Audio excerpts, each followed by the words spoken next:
The Eternal Bloodline. Kabanata 11. Umakyat si Alex sa stage at inilagay ang kamay sa crystal pero imbes na mag-isip ng stats ay naisipan niyang status. Katayuan. Pangalan, Alak. Rango, F positive. Lakas, F positive. Mana, F. Lixi, F positive. Talento, positive rank ng triple S. Swerte, positive D. Espesyal na kasanayan, dobleng kapangyarihan. System Shop Degree. Mga System Mission Degree. Kalmadong tiningnan ni Alec ang kanyang katayuan mula sa gilid ng kanyang mga mata, at sa kanya tiningnan ang gulat na mukha ng vice-principal. Sino ang sumigaw ng hindi naniniwala? Positive triple S, talento. Paano? Kailan huling nakita ang isang taong may positive triple S rank talent? Ito ay higit sa 500 taon. Hindi lang ang vice principal ang lahat ng mga gurong naruroon sa likuran niya ay napatingin kay Alec na gulat na gulat. Kaagad na ibinigay ng vice-principal ang gawain ng pagtatala ng talento ng bagong maga-negative aral sa isa pang guro at pumunta upang makipag-usap sa principal. Napakalaking balita ang hitsura ng isang taong may positive triple S rank talent pagkatapos ng mahabang panahon. Nagpahayag din ng hindi paniniwala ang mga estudyante habang nakatingin kay Alec ng may inggit. Kakasabi lang ba ng Vice Principal positive triple S rank talent? Paano ito posible, kahit ang pangalawang prinsipe ay mayroon lamang triple S negative rank talent? Kung titingnan ang talento ni Alec, maraming estudyante ang nalungkot. Si Carcel na nakatayo kasama sina Lara at Mia ay naikuyom ang mga kamao. Akala niya siya na ang pinakamalakas sa mga kabataang henerasyon, ngunit ngayong nakita niya ang talento ni Alec ay pakiramdam niya ay hindi sapat ang kanyang talento. Ngunit nagpa siyang tumbasan ang kanyang kakulangan sa talento sa pamamagitan ng pagsusumikap.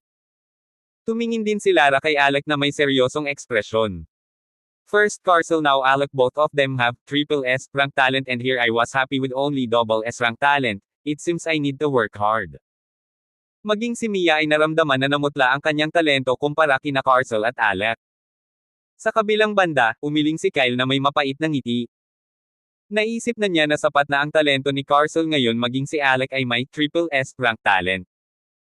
Hindi siya nang ahas na ikumpara ang sarili sa dalawang halimaw na ito, kaya sa halip na magselos ay nagpa siyang huwag na lang isipin ang mga ito. Sa pagkakataong ito ay tumagal ng higit sa ilang minuto ang kaguluhan, kaya naman nagpa siya ang mga guro na pakalmayan ang mga estudyante. Kaya maaari silang magpatuloy ng hindi naga-negative eksaya ng anumang oras. Parami ang mga estudyanteng tinawag sa entablado, ngunit walang sinuman pagkatapos ni Alec ang may talentong higit sa positive rank. Matapos ang ilang estudyante ay tinawag na ang pangalan ni Kyle. Kyle Ohan. Hindi sikat ang Ohan na apelyido, kaya naman nang marinig ng lahat ang pangalan ni Kyle ay hindi na nila ito masyadong inisip. Ngunit nang makita nila ang kanyang mukha, kalahati ng mga estudyante ang nagalit. Siya ang nagmumura at nagpuna sa kanilang performance noong ikatlong round.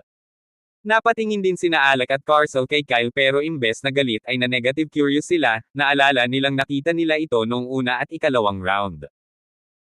Sa katunayan, inaasahan nila na si Kyle ay may hindi bababa sa double S rank talent kung isasaalang-alang kung gaano siya kadaling makapasa sa una at ikalawang round. Maging ang ilang mga guro ay umaasam na makita ang talento ni Kyle. Samantala, tumingin si Kyle sa stage gamit ang kanyang itim na mga mata. Ang mga hiwa-hiwalay na sulok ng kanyang itim na buhok ay kumakaway habang siya ay umaakyat sa entablado. Guwapo siya, ngunit kumpara sa isang tulad ni Alec at Carcel ay maituturing na katamtaman lamang ang kanyang hitsura. Habang naglalakad si Kyle ay may naramdaman siyang masamang titig sa likod niya pero hindi niya ito masyadong inisip. Pagkatapak sa stage, ipinatong ni Kyle ang kanang kamay sa kristal. Stats. Pangalan, Kyle. Bloodline, Celestial, naka-negative lock. Rango, F negative. Lakas, G. Mana, F. Lixi, G. Talento, B rank, pinigilan. Swerte, A. Kasanayan. Fireball, F rank. Ang mana ay ang kapangyarihan ng mga elementong puwersa ng kalikasan na nakapaloob sa isang bagay o tao. Maaaring gumamit ang user ng mana para gumawa ng maliit na bola ng apoy. Kung mas maraming mana ang ginamit, mas malaki ang laki ng ball ang apoy. Nagmana ng kasanayan ang Ice Dragon. Ice Domain, S, Rango. Maaaring tumawag ang user sa isang domain sa isang partikular na lugar, e-lock at e-freeze ang lugar. Sa loob ng domain, ang lahat ng mga istatistika ay tataas ng isang sub-rango. Ang uri ng tubig at uri ng yelo ay hindi magiging epektibo laban sa gumagamit. Ang lahat ng mga istatistika ng mga kaaway ay mababawasan ng isang sub-rango. Para magamit ang skill na ito kahit man lang negative C rank mana ang kailangan.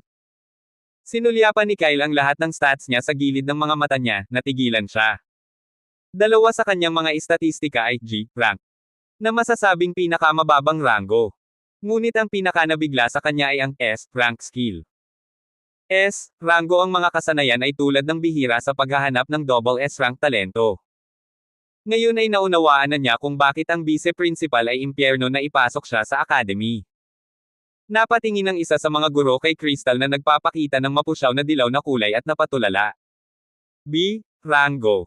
Napatingin ang guro kay Kyle ng matalim na tingin. Paano ito naging posible hindi ba't napakadali niyang naipasa ang una at ikalawang round ng pagsusulit? Natigilan din sina Alec at Carcel nang malaman nilang ang taong akala nila ay kapantay nila ay may talent lang na B rank. Nagalit din ang ibang estudyante, bulalas nila habang nagngangalit ang mga ngipin. Ano? Tanging B rango ang talento. Hindi ba't siya ang nangungulit sa atin noong ikatlong round? Akala ko siya ay hindi bababa sa SS rango. Anong double S rank talent na wala man lang A rank talent niya? Gustong bugbugin ng ilan sa mga estudyante si Kyle kung iisipin kung paano siya nagmura sa kanila noong ikatlong round. Ngunit nang makitang naruroon pa rin ang mga guro ay kinontrol nila ang kanilang sarili. Habang nangyayari ang lahat ng ito ay napatulala si Kyle sa kanyang stats dahil may napansin lang siyang iba. Anong bloodline? Kailan nagsimulang magkaroon ng bloodline ang mga tao? Akala ko halimaw lang ang may bloodline. At bakit pinigilan ang rango ko?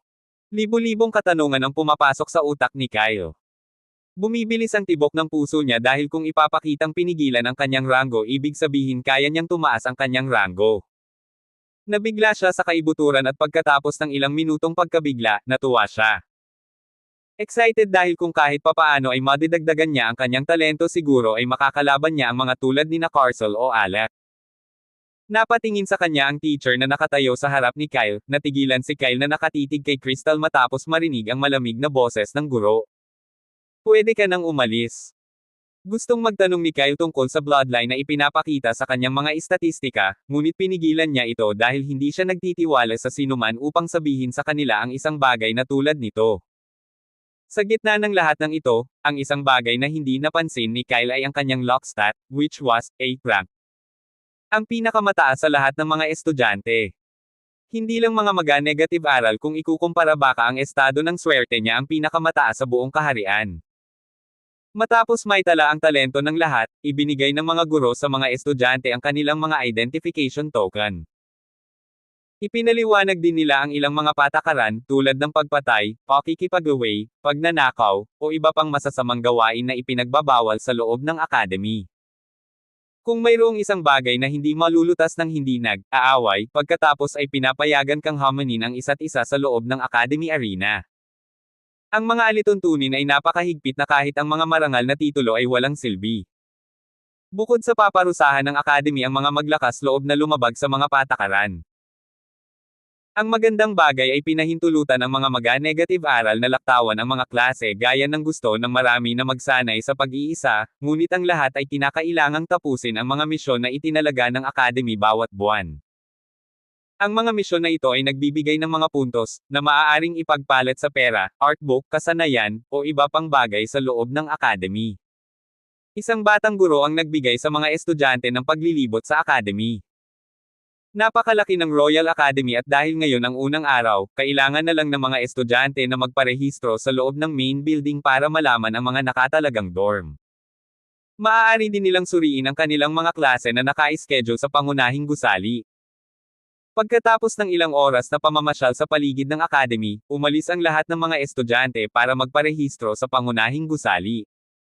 Ang pangunahing gusali ay napakasikip ng mga mag-aaral na may iba't ibang taon.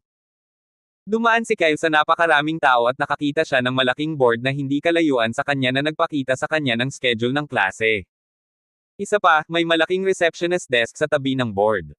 Nakaupo sa loob ng reception ang isang binata na nagbibigay ng susi ng dorm sa mga bagong estudyante sa unang taon.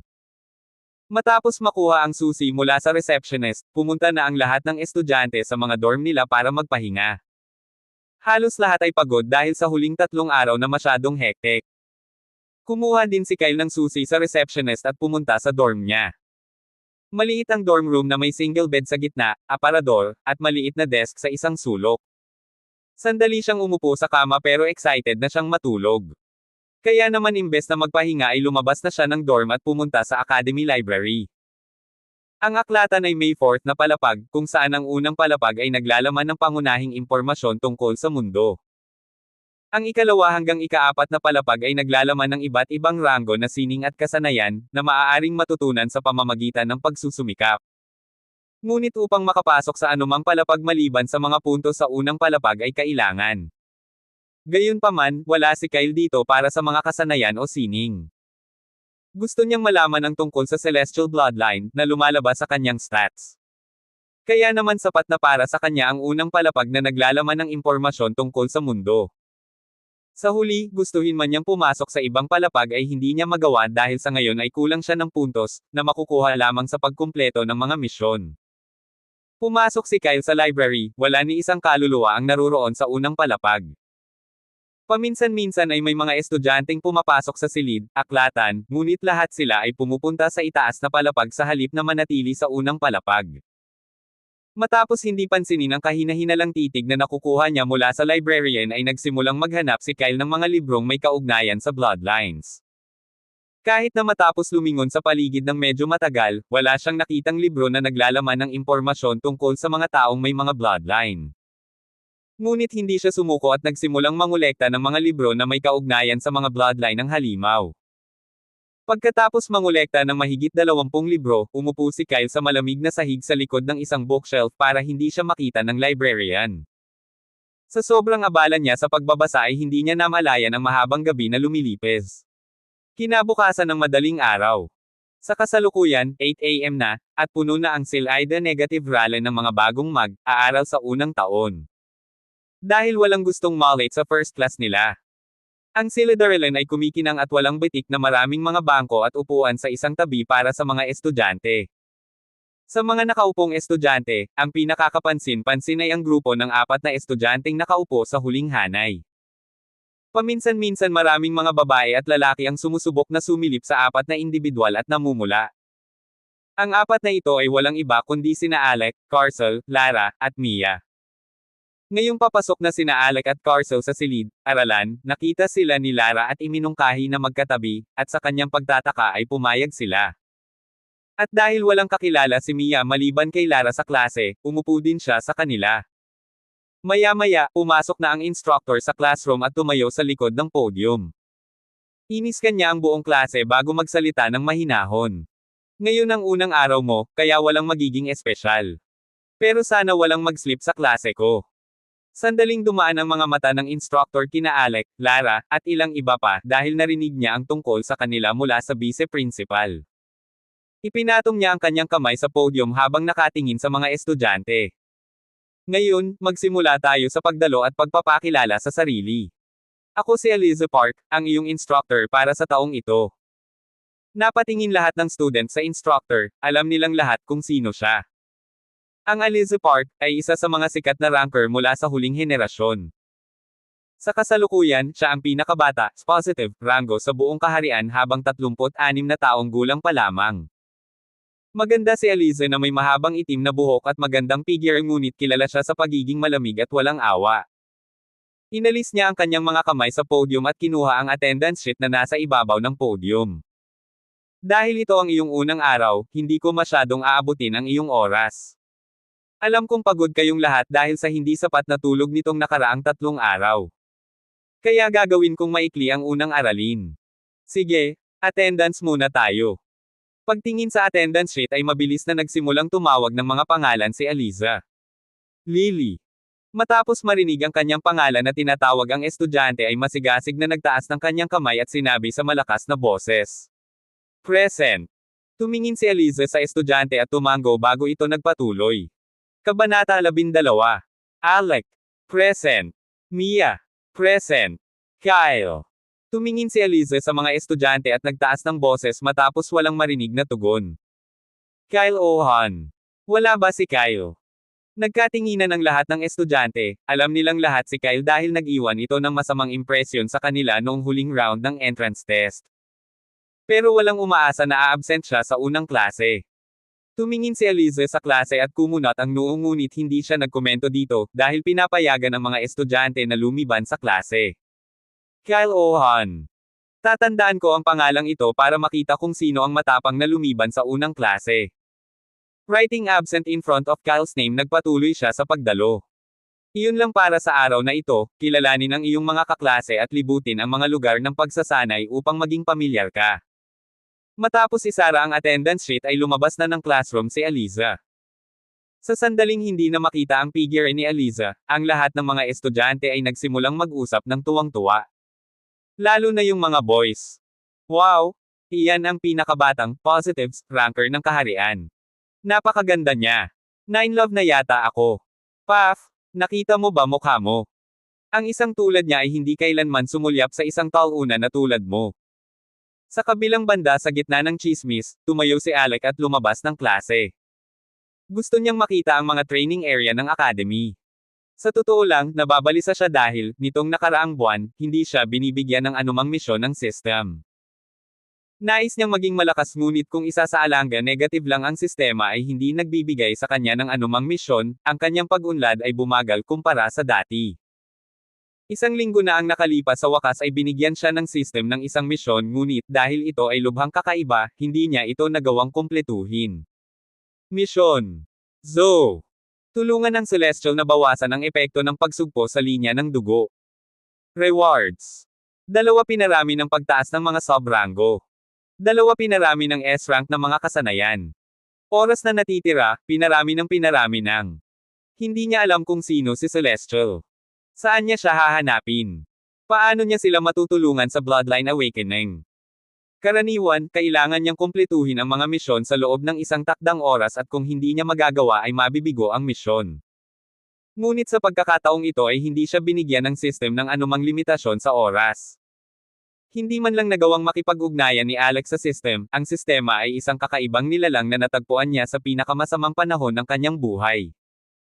Isa siyang ulila at ang bahayampunan na tinitirhan niya ay inatake ng mga halimaw.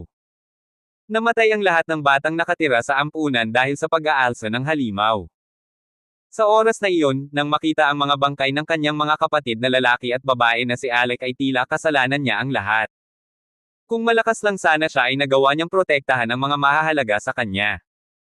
Matapos mawala ng malay sa galit ay pumasok siya sa madilim na kagubatan ng hindi iniisip ang mga kahihinatnan.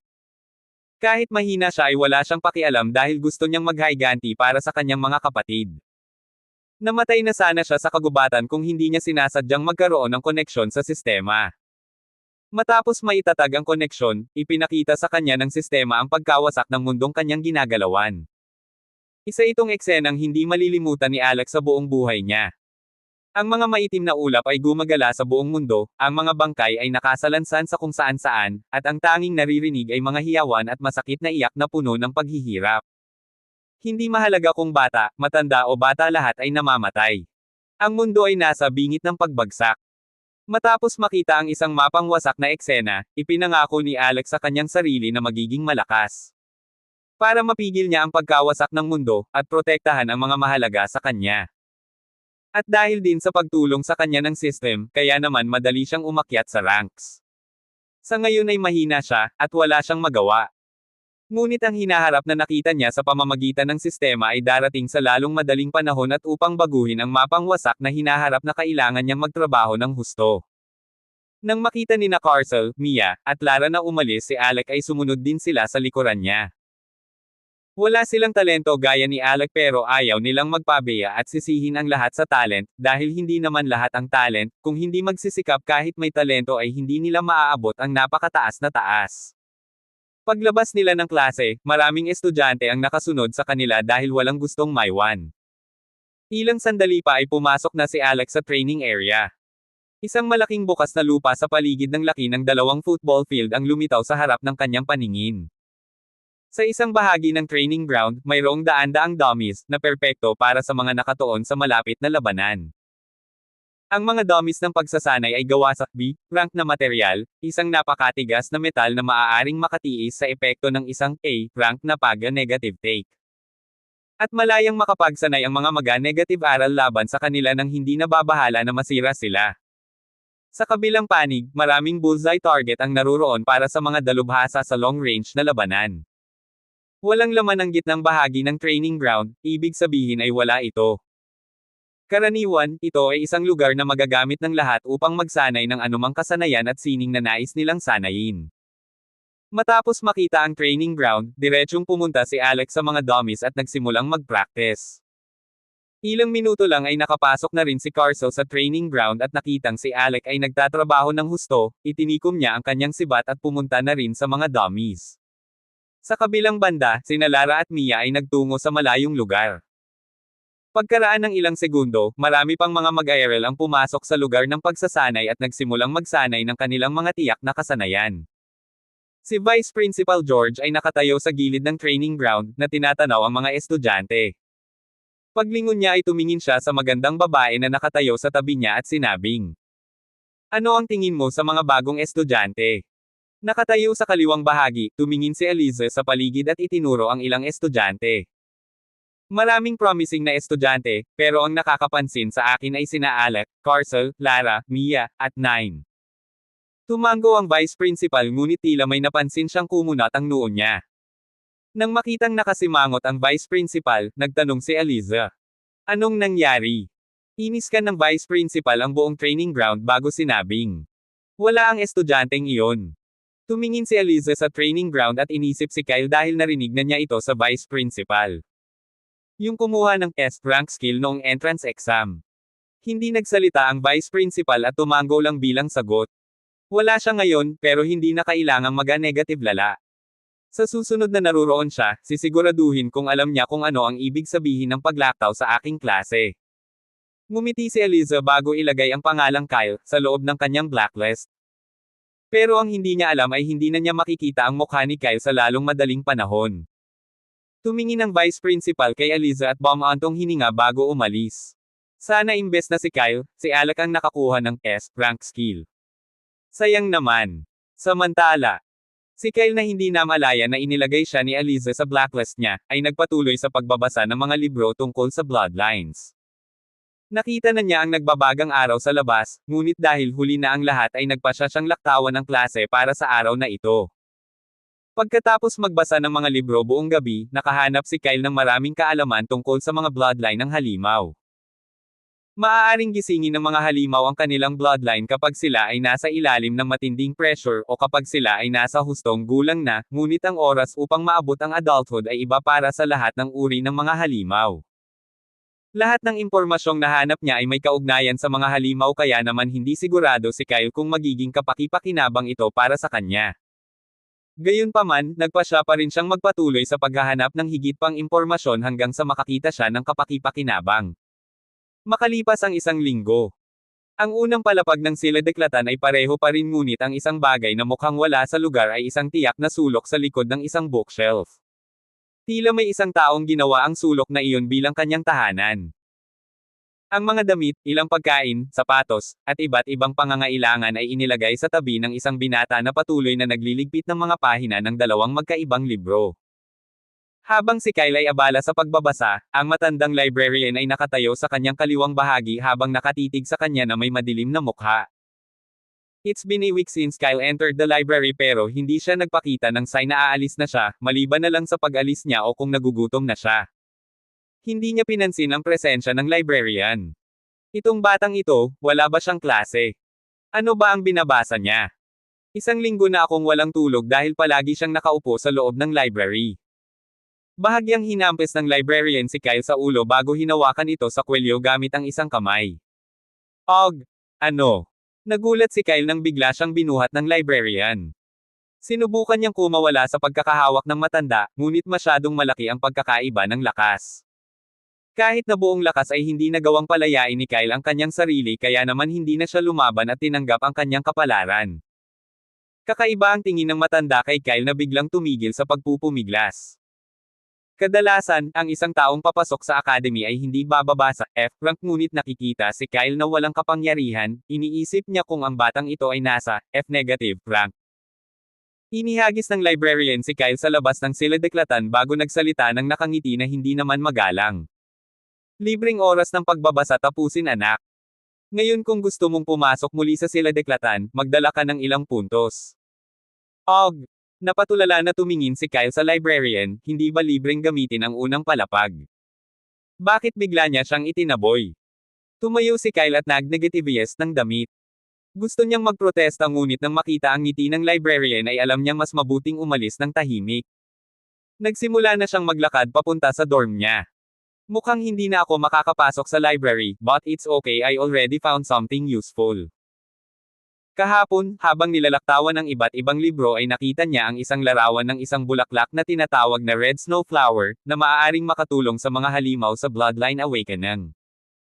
Ngunit ang problema ay makikita lamang ito sa sobrang init na mga lugar at hindi rin siya sigurado kung gagana ito dahil ang bulaklak ay kapaki-pakinabang lamang sa mga halimaw. Gayunpaman, nagpasya si Kyle na umalis patungo sa bundok na naruroon sa likod ng academy. Habang naghahanap ng impormasyon tungkol sa Red Snow Flower, ay nabasa rin niya na sa 3 bundok na nakapalibot sa academy, ang nasa likod ang pinakamainit.